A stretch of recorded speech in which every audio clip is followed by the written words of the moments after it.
ಬಂಧುಗಳೇ, ನಮಸ್ಕಾರಗಳು. ನಾನು ನಿಮ್ಮ doctor Muralidhar R Ballal, general manager, Shri Dharmasthala Manjunatheshwara Ayurveda pharmacy.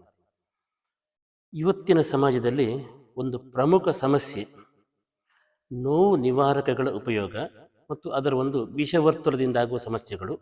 ಅದನ್ನು ನೈಸರ್ಗಿಕವಾಗಿ ಹೇಗೆ ನಾವು ತಡೆಗಟ್ಟಬಹುದು, ಈ ಒಂದು ವಿಷಯದ ಬಗ್ಗೆ ನಾನು ನನ್ನ ಅನಿಸಿಕೆಯನ್ನು ನಿಮ್ಮೊಂದಿಗೆ ಹಂಚಿಕೊಳ್ಳ ಬಯಸುತ್ತೇನೆ.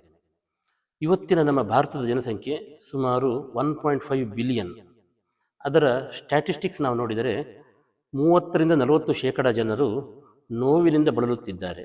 ಅಂದರೆ ಕುತ್ತಿಗೆ ನೋವು, ಭುಜ ನೋವು, ಕೈ ನೋವು, ಸೊಂಟ ನೋವು, ಬೆನ್ನು ನೋವು, ಮಂಡಿ ನೋವು, ಕಾಲು ನೋವು, ಪಾದದ ನೋವು ಇತ್ಯಾದಿ ವಿವಿಧ ನೋವುಗಳಿಂದ ಬಳಲುತ್ತಾ ಇದ್ದಾರೆ.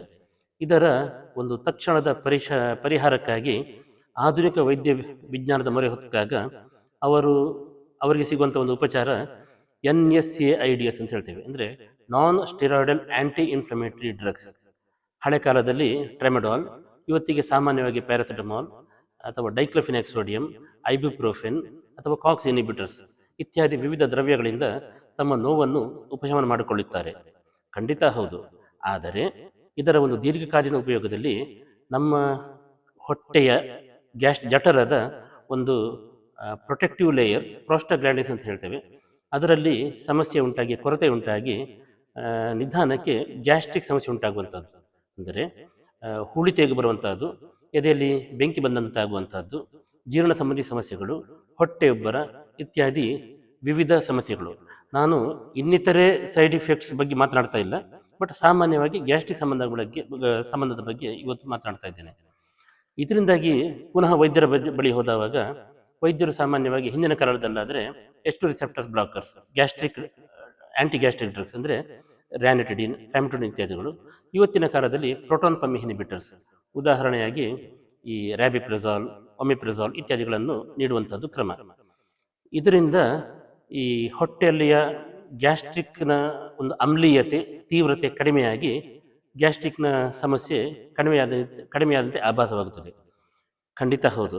ಆದರೆ ದೀರ್ಘಕಾಲೀನ ಇದರ ಉಪಯೋಗದಿಂದಾಗಿ ಒಂದು ವಿಷಯದ ಒಂದು ವಿಷವರ್ತುಲ ಏನಪ್ಪ ಅಂತಂದರೆ, ನಮ್ಮ ಆಹಾರದಲ್ಲಿ ಐರನ್ ಮತ್ತು ವಿವಿಧ ವಿಟಮಿನ್ಗಳು ಇವುಗಳ ಒಂದು ಸಂಪೂರ್ಣ ಜೀರ್ಣ ಮತ್ತು ಶರೀರಕ್ಕೆ ಪೌಷ್ಟಿಕಾಂಶಗಳ ಒಂದು ಸೇರ್ಪಡಿಕೆಗೆ ತೀವ್ರತರವಾದ ಅಂದರೆ ಕಾನ್ಸಂಟ್ರೇಟೆಡ್ ಪೊಟೆಂಟ್ ಗ್ಯಾಸ್ಟ್ರಿಕ್ ಆಸಿಡ್ಸ್ ತುಂಬ ಅವಶ್ಯಕ. ಪ್ರಬಲವಾದ ಅಗ್ನಿ ತುಂಬ ಅವಶ್ಯಕ.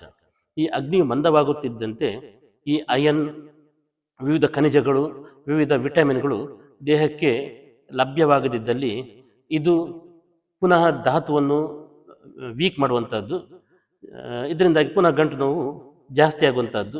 ಹೀಗೆ ಇದೊಂದು ವಿಷವರ್ತುಲದ ನಾಂದಿಯಾಗುತ್ತದೆ. ಇದನ್ನು ನಾವು ಹೇಗೆ ತಪ್ಪಿಸುವಂಥದ್ದು ಅಂತ ಕೇಳಿದರೆ, ನಂಬರ್ 1 ಪ್ರಿವೆಂಟಿವ್ ಆಗಿ ನಮ್ಮ ಆಹಾರ ವಿಹಾರ, ಸಣ್ಣ ಪುಟ್ಟ ಔಷಧಗಳು. ಆಹಾರದಲ್ಲಿ ನಾವು ಹೇಳುವಂಥದ್ದು ಕೊಲ್ಯಾಜಿನ್, ನಮ್ಮ ದೇಹದ ವಿವಿಧ ಧಾತುಗಳ ಒಂದು ಪರಿಪೂರ್ಣ ಪೌಷ್ಟಿಕತೆಗೆ, ಒಂದು ಪರಿಪೂರ್ಣದ ಯೌವನತೆಗೆ ಕೊಲ್ಯಾಜಿನ್ ಟಿಶ್ಯೂ ಹೇಳುವಂಥದ್ದು ಅದು ಅತ್ಯಂತ ಅವಶ್ಯಕ. ಇದನ್ನು ಸಾಮಾನ್ಯವಾಗಿ ಹಾಲು ಅಥವಾ ಈ ನಮ್ಮ ಕಿಚನ್ ಸ್ಪೈಸಸ್ ಅಥವಾ ಗಾರ್ಡನ್ ಹರ್ಬ್ಸ್ ಅಂತ ಹೇಳುವಾಗ ನೆಲ್ಲಿಕಾಯಿ, ಈ ನೆಲ್ಲಿಕಾಯಿಯ ನಿರಂತರ ಸೇವನೆ ನಮ್ಮ ದೇಹಕ್ಕೆ ಬೇಕಾದ ಕೊಲ್ಯಾಜಿನನ್ನು, ಅಂದರೆ ಮೃದ್ವಸ್ಥಿಗಳು, ಟೆಂಡನ್, ಲಿಗಮೆಂಟ್ಸ್, ಮಾಂಸಖಂಡಗಳ ಒಂದು ಪರಿಪೂರ್ಣ ಒಂದು ಯೌವನಾವಸ್ಥೆಗೆ, ತಾರುಣ್ಯಾವಸ್ಥೆಗೆ ಮುಪ್ಪು ಬರದೆ ತಡೆಯಲು ಒಂದು ಅದ್ಭುತ ಪ್ರಯೋಗ ನೆಲ್ಲಿಕಾಯಿ. ಇದನ್ನು ನಾವು ದೀರ್ಘಕಾಲೀನ ಉಪಯೋಗದಲ್ಲಿ ಇಟ್ಟುಕೊಳ್ಳಬಹುದು. ಇನ್ನು ಕ್ಯಾಲ್ಸಿಯಂ ಹೇಳುವಂಥ ಒಂದು ಖನಿಜ, ಇದನ್ನು ಹಿಂದಿನ ಕಾಲದಲ್ಲಿ ತಾಂಬೂಲದೊಟ್ಟಿಗೆ ಸುಣ್ಣವನ್ನು ಹಾಕಿಕೊಂಡು ಸೇವನೆ ಮಾಡ್ತಾ ಇದ್ದರು. ಇವತ್ತು ತಾಂಬೂಲದ ಉಪಯೋಗ ಕಡಿಮೆ ಆಗುವಾಗ ಹಾಲನ್ನು, A2 ಮಿಲ್ಕ್ ಅಂತ ಹೇಳ್ತೇವೆ, ಹಾಲನ್ನು ಯಥೇಷ್ಟ ಪ್ರಮಾಣದಲ್ಲಿ ಕುಡಿಯುವಾಗ ಅದಕ್ಕೆ ನಮ್ಮ ದೇಹಕ್ಕೆ ಬೇಕಾದ ಕ್ಯಾಲ್ಸಿಯಂ ಸಿಗುತ್ತದೆ. ಇದಲ್ಲದೆ ಒಂದು ಹಿತಮಿತವಾದ ಆಹಾರ, ನಾವು ಹಿತಮಿಕ್, ಋತಬುಕ್, ಮಿತಬುಕ್ ಅಂತ ಹೇಳ್ತೇವೆ. ಇದರಿಂದ ಸ್ಥೌಲ್ಯತೆ ಕಡಿಮೆಯಾಗಿ ಗಂಟಿನ ಮೇಲೆ ಲೋಡ್ ಕಡಿಮೆ ಆಗುತ್ತದೆ. ಇದರಿಂದಾಗಿ ಗಂಟು ನೋವು ಒಂದು ಲೆವೆಲ್ವರೆಗೆ ಕಂಟ್ರೋಲ್ ಇಡಬಹುದು. ವ್ಯಾಯಾಮಗಳು ಹಿತಮಿತವಾಗಿರಬೇಕು. ಬ್ರೀದಿಂಗ್ ಎಕ್ಸಸೈಸ್, ಪ್ರಾಣಾಯಾಮ, ಇದು ಒಳ್ಳೆಯದು.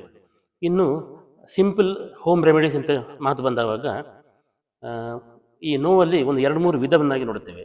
ಒಂದು ಮಾರ್ನಿಂಗ್ ಸ್ಟಿಫ್ನೆಸ್, ಅಂದರೆ ಬೆಳಿಗ್ಗೆ ಏಳುತ್ತಾ ಜಾಢ್ಯತೆ, ಕೈಕಾಲು ಹಿಡಿದುಕೊಂಡಂತಾಗುವುದು, ತಕ್ಷಣವೇ ಎಲ್ಲ ಕೆಲಸವನ್ನು ಮಾಡಲಿಕ್ಕೆ ಆಗದೇ ಇರುವಂತಹದ್ದು, ಹಿಡಿದುಕೊಂಡಂತಾಗುವುದು. ಇವುಗಳ ನಿವಾರಣೆಗೆ ಮನೆಯಲ್ಲಿ ಏನು ಶುಂಠಿ ಅಂತಿದೆ, ಸಾಧಾರಣ ಒಂದು ಇಷ್ಟು ಪ್ರಮಾಣದ ಶುಂಠಿ, ಒಂದು ಅಂಗುಷ್ಟದ ಪ್ರಮಾಣದ ಶುಂಠಿ, ಇದನ್ನು ಜಜ್ಜಿ ಇದಕ್ಕೆ 2 ಲೋಟೆ ಹಾಲನ್ನು ಹಾಕಿ 1 ಲೋಟೆಗೆ ನಿಧಾನ ಮಂದಾಗಿನಲ್ಲಿ ಕುದಿಸಿ ಇಳಿಸಿ ಆಮೇಲೆ ಅದನ್ನು ಫಿಲ್ಟರ್ ಮಾಡಿ ರುಚಿಗೆ ಬೇಕಾದಲ್ಲಿ ಬೆಲ್ಲವನ್ನು ಸೇರಿಸಿ ದಿನಕ್ಕೆ 2 ಬಾರಿ ಕುಡಿಯುವುದರಿಂದ ಈ ಮಾರ್ನಿಂಗ್ ಸ್ಟಿಫ್ನೆಸ್ ಹೇಳುವಂಥ ಸಮಸ್ಯೆಯು ಕಡಿಮೆಯಾಗುತ್ತದೆ. ಇದಲ್ಲದೆ ನ್ಯೂರಲಾಜಿಕಲ್ ಪೇನ್ ಅಂತ ಹೇಳ್ತೇವೆ, ಚುಮ್ ಅಥವಾ ಅಲ್ಲಲ್ಲಿ ಇರುವೆ ಹಿಡಿದಂತಾಗುವುದು, ಜೋಮ್ ಹಿಡಿದಂತಾಗುವುದು. ಇಂತಹ ಸಂದರ್ಭದಲ್ಲಿ ಸಾಧಾರಣ ಒಂದು 20 ಗ್ರಾಂ ಬೆಳ್ಳುಳ್ಳಿ ಇದನ್ನು ಗುದ್ದಿ ಇದರ ಸೂಲಿಗಳನ್ನು ತೆಗೆದು ಒಂದು 2 ಲೋಟ ಹಾಲು ಹಾಕಿ ಅದನ್ನು 1 ಲೋಟೆಗೆ ಇಳಿಸಿ ಮಂದಾಗ್ನಲ್ಲಿ ಇಳಿಸಿ ಫಿಲ್ಟರ್ ಮಾಡಿ ರುಚಿಗೆ ತಕ್ಕಷ್ಟು ಬೆಲ್ಲವನ್ನು ಸೇರಿಸಿ ಇದನ್ನು ದಿನಕ್ಕೆ 2 ಬಾರಿ ಕುಡಿಯುವುದರಿಂದ ಈ ನರ್ವ್ ರಿಲೇಟೆಡ್ ನ್ಯೂರೋಜೆನಿಕ್ ಪೇನ್ ಕಡಿಮೆ ಆಗ್ತಾ ಬರ್ತದೆ. ಇನ್ನು ಕೆಲವು ನನ್ನ ಪರಿಚಾರಕರು ಪೇಷಂಟ್ಗಳು ಕೇಳುವಂಥ, ಡಾಕ್ಟರ್ ಇದು ಉಷ್ಣ ಆಗೋದಿಲ್ವ ಅಂತ. ಬೆಳ್ಳುಳ್ಳಿ ಆಗಲಿ ಶುಂಠಿ ಆಗಲಿ ಬಾಯಿಗೆ ಖಾರ ಆಗಬಹುದು, ಆದರೆ ದೇಹಕ್ಕೆ ಯಾವುದೇ ಉಷ್ಣ ಪರಿಣಾಮವನ್ನು ಕೊಡುವುದಿಲ್ಲ. ಅದು ದೇಹಕ್ಕೆ ಒಂದು ಪೌಷ್ಟಿಕವಾಗಿ ದೇಹದ ಸಮಸ್ಯೆಗಳನ್ನು ನಿವಾರಣೆ ಮಾಡುತ್ತಾ ಆರೋಗ್ಯವನ್ನು ನೀಡುವಂತಹ ಒಂದು ದ್ರವ್ಯಗಳು.